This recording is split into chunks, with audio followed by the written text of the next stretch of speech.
deegaanka Goweyso oo dhinaca waqooyi ka xigta magaalada Gabiley ayaa waxa guud ahaanba ka aradan tahay baahiyaha arrimaha bulshada gaar ahaan waxbarashada waxayna ardaydu wax ku bartaan geedaha hoostooda iyo waabab yar oo loo ooday isla markaana waxay ku fadhiistaan caagada iyo daasada jajabay oo dhibaato ku haya ardaydaasi mana haystaan wax dabaysha cadceeda iyo roobka ka celiya haddaba iyadoo taasi jirto ayaa maanta waxa iskuul u dhagax dhigay maamulka degmada Gabiley kaas oo iska kaashanayaan dawladda hoose gaarda iyo dadka deegaankaasi oo iska wax u qabso ku dhisaya waxa la dhagax dhigayaa waa dhismihii iskuulka ay yeelanaysay goobta lagu magacaabo Laamilooshka oo maanta halkan aynu u dhagax dhigayno laba fasal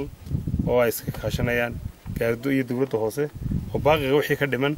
ay bixinayso dawladda hoose Gabiley oo ah inta ugu badan ismahan maanta halkan ka hirgelinayno waa dugsiyadii ay dawladda hoose Gabiley laga hirgeliyay wuxuu noqonayaa dugsigii 15 buu noqonayaa keenaa in marka hore aagan ay ku dhiganayeen waabay ku dhiganayeen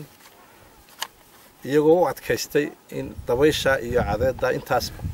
galaaska shanaad bay marayaan yacni waxba ka niyad adag yihiin dadka halkan deegaankii anagoo taa la soconna oo baahiyahooga og ayaa waxaan la kulannay gardo ka xildhibaan ahaana runtii waxaan aad uga warhayay waxa weeye tabashooyinka bulshada ama deegaanada Gabiley halkan waxa meelaha u daran waxaan halkan maanta aan runtii aan ugu faraxsanahay waxa weeye waxa la oran jiray 3B ama public private partnership la oran jiray laakiin halkan maanta 3G ba ka dhacay waa Goweyso oo dadkeegi iyaguna ay intii taalkoogay tamartooda ay wax isku geeyeen oo ay jaajuurka ka qayb qaadanayaan sameeyaan gacanta kaga qayb qaadanayaan dhagaxaantii ay soo faqeen waxyaabaha ugu badan ee wax ka qabanana waxa kamid ah caafimaadka waxbarashada iyo biyaha halkan ugu yimi aniga iyo xildhibaan Saguub iyo dadka deegaanku ilaa maalintii 5 fasal ay gaadhayeen tamaashiir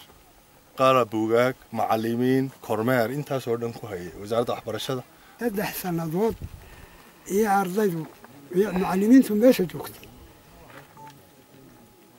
3 sanadood ee wax mushahara iyo dadaal kale waanu qabnaa macallimiinta mushaharkii baa ka dhigay Mukhtaar Nuux Ibraahim Home Cable TV gobolka Gabiley